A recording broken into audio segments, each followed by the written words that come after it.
response video to Fred's video, titled, what was it, The Best Universe. Okay. Yeah, look, Fred, I wasn't really being all, well, whatever. It's just the way the rhetoric comes out, I guess. I'm just frustrated with the parameters of your thought experiment. I'm not saying you don't have a right to do it. I don't say, I even conceded it for the sake of argument. Okay, let's concede it. And then I plainly stated that even if I do that for the sake of argument, I still can't imagine the thing you're talking about. It's like some kind of vague heaven thing. Somebody says the word heaven. Well, what do you? What's in heaven? What, free hookers? I don't. What's heaven? So I'm just pointing out that when you use a word like consciousness and you don't have it connected to the thing that built ours, it's inconceivable to me. I can't imagine what the consciousness is conscious of, what it's consciousing in, if it isn't built out of these mechanisms you said we've extracted, especially the competitive mechanism. Because if I think about everything my brain does, it's connected in some way to this kind of game playing. This kind of idea of I'm going to beat it, I'm going to solve the problem, I'm going to fix it, I'm going to get... It's always a competition between myself, between a perception of me as failure and a perception of me as succeeding. It's always built out of competition. Doing a math problem, as much as it's logical, the reason why I'm doing it is because it's a mission that's established to motivate the doing. So I can't even conceive of doing anything thinking-wise that isn't somehow generated by this device that does the moving and the everything else that I do. Just as my body is animated by desire and passions and wants, the same thing is motivating my brain in terms of thinking. It thinks also because of this motivating mechanism. And so I'm just, my argument with your thought experiment is you say imagine it, and I'm saying how the fuck can I imagine it? It doesn't have a definition. What is it? It's sitting around going, I'm thinking thoughts of thoughtedness, I'm thinking, but I'm not feeling, and I'm not wanting, and I'm not desiring, and I'm not competitive, and I'm not mission oriented, and I'm not... Well, then what the fuck are you? So again, without some prime directive being established, I can't see the mechanism for this thinking. I can't imagine it. It's beyond my imagination. And I think it's beyond any rational imagination. I think it's beyond any coherent imagination, let me put it that way. I think it's just made up. I think it's not even a cartoon character. It's a vague, foggy outline of a cartoon character. It's not even close to something that's relevant currency in the conversation, in my opinion. I can't do anything with it. That was what I was saying in the video. I can't do anything with this concept of cosmic consciousness. What? Alright, so anyway. And then it bugs me just because this is being used to ask the question, you know, what is preferable, or what is blah blah blah, and how could I even argue? Obviously it's preferable not to have harm, so that question can be answered by coming up with anything. I mean, a universe made up of shiny stainless steel toasters is preferable to life eating living sentient feeling creatures eating sentient feeling creatures for 500 million years. I mean, yeah, stainless steel universe made of stainless steel toasters, not even making toast, they're just new in the box toasters piled up forever, is preferable to screaming horror, pain, suffering, all for the ego gratification of saying I alpha, I win. Yeah, big deal. Yeah, sorry, yeah, so it's yes, anything is preferable. Bronze dog do, a whole universe made out of bronzed dog do, is preferable to screaming horror. people eating their own leg off in an earthquake. I mean, real life example, Fukushima woman walks out her front door, water comes, water washes, holding hand of little 5-year-old daughter. Little daughter fly away in water, gone forever, smash, smash, crush, crush, gulp, gulp, drown, drown. Yes, any conceivable sack of shit that isn't have 2 kids drowning is better than this fucking universe, this fucking circumstance, this stupid planet of the ouch, the idiotic ouch, and now the ouch promoted, established, maintained by the human race, endorsed. The seal of approval is placed on the ouch, the suffering, the waste, the stupidity by the intelligent humans. Yeah, and I'm not supposed to be a little pissed off that this is the level of conversation, that this is having, as I put it, a deep philosophical discussion, about life, is to compare life on Earth with some cosmic consciousness thing that doesn't even have a fucking description, some vague Star Trekian glowy light that goes blinkety blinkety friend, or whatever the fuck it does. That doesn't have isn't anything. Because it's made of something that we're not made of. That as much as we think we are doing something, that everything we are doing is made out of desire, is made out of a DNA molecule and natural selection combining to create monsters. And that's all they are. They're just fucking monsters. Anyway. I mean, gladiator war is too dignified a term. I have to come up with something even more insidious. Because they don't even have the honor of gladiators. They don't even have the integrity of gladiators. The balls of gladiators. They're scheming, conniving, backstabbing lawyers. Yeah. Yeah, so that's why there's an attitude. Because I find this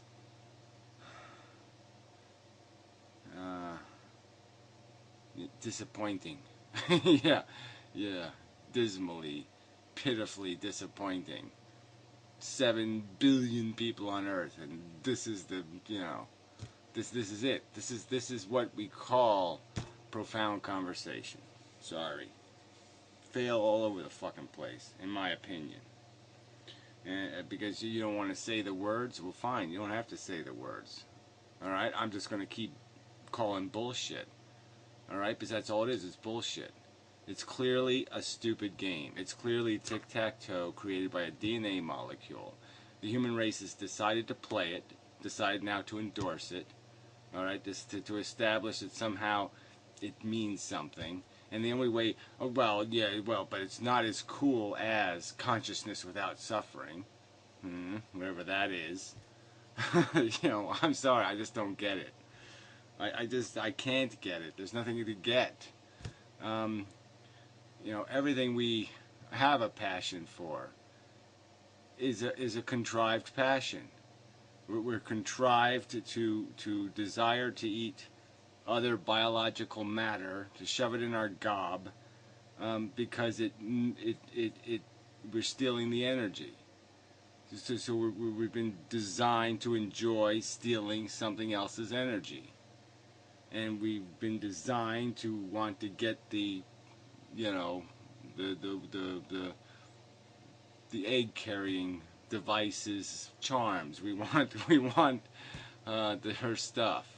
And we don't want it for some good reason, some honorable reason.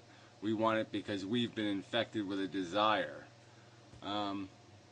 These are the mechanisms that are controlling us. These are the mechanisms describing and defining almost every thought has been tainted and colored and twisted and perverted by these desire mechanisms, by this ego game that we're playing. This dance of our competitive nature is all made out of this whole idea of impressing the ladies, putting our little antlers on and doing our little charge thing, and so we can say, aha, I sure got him with that one. I mean, even though I'm having a philosophical conversation, I'm still gladiatoring. I'm still doing it as a man, and I'm still doing it to win.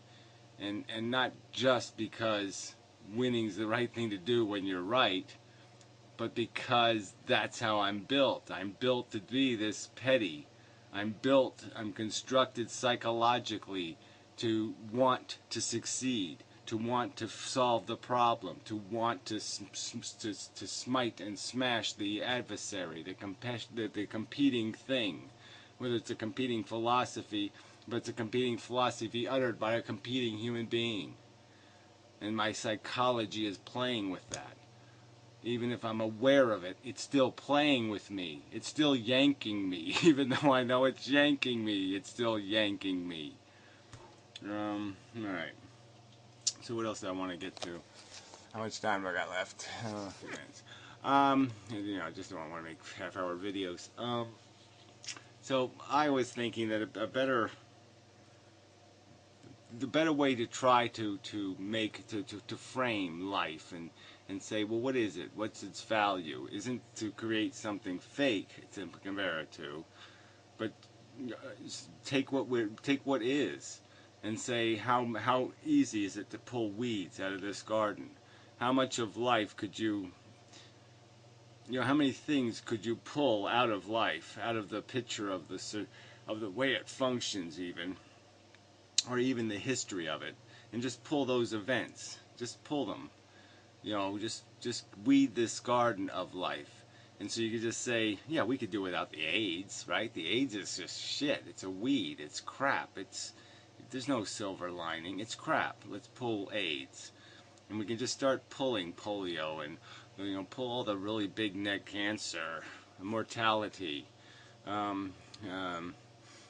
dying, any suffering, any pain that isn't just pain that's good for letting you know something's a little fucked up. So, you get a little bit of an ouchie ouch, but you don't get that ouchie ouch. You just get the little ouchie ouch, enough to stop you from harassing a cut you have, or, from using a broken limb. But it's not terrible, throbbing horror pain, just enough to do the job. So we make it all very efficient. We just keep pulling these weeds, pulling the weeds, pulling the weeds. And I would argue that as you start pulling these weeds, and if you do it honestly, where the weeds have roots, and they're connected to other weeds, other things that you think are flowers, but they're not really flowers, they're weeds. You start to realize that it's all weeds. The whole garden is just weeds. Because every good thing that you think you get, every time you can hold up that gladiator sword and say, I win, alright, you're doing it at something else's defeat. There's a price paid for it. So for you to have the beautiful romantic moment, it requires the loneliness and the sadness and the want and the desire. It requires some time in the desert for the oasis to charm you. It won't have any charm if you're already in an oasis. And that's the catch of this whole thing. None of it has value unless there's a contrived mechanism to create the illusion of it. The contrived negative state that propels you to the non or lesser negative state. And so when you start pulling these weeds, you start to realize that even all these things that you think are wonderful are really just made out of your need for comfort, your need for a ray of sunshine because your life is too dark. The reason why something is pleasant and pleasing to your senses is because it does take you away from the burdens, the weight, the heavy thoughts even, the philosophy, all of that crap. And so much of it, though, has been just so preposterously glorified. Like you sit there and appreciate a pretty flower, and somebody's going to sit there and somehow make that equal to, 10 years in Dachau or something. And you're like, what the hell are you, insane? It's just a nice flower, okay? It's not that good. It's not even a wank. So anyway, but the point is that you can use thought experiments to just deal with the reality that an imaginable reality made out of the pieces we already know here. I mean, it'd be better to have a thought experiment that has some connection to something real, not something, again, that I can't imagine a thought in my head that doesn't have some connection to passion and contest and winner loser and all of those mechanisms that you said this thing arose from somehow in some other manner. So anyway, even the idea of software programs, all the software was doing is just counting, just counts to it forever. Yeah, it'd be pointless. Like I said, I could describe anything. Brown rock would be as good as that. There's absolutely no point in something just counting for the sake of counting. Complexity that doesn't do anything, it might as well just be spotted rock. And the spots are very complex because they're uniquely ordered. They're always random, quote unquote, which there's no such thing. And that's another catch to this whole thing. That all complexity is always some sort of fractal anyway. It's always built out of some kind of structure that's just built on top of itself. I mean, is there, the complexity itself is even an illusion. And that's a dangerous sentence to end a video with, but yeah, what the hell? I mean, that would take some explanation. I mean, complexity being an illusion, I mean, come on, it's complexity. But, like I said, just like everything is made out of these elements, there's a basic structure, a basic formula, like a fractal. It's a formula that creates the illusion of more. And the formula for us is, I would say, for the first force, which is a negative force.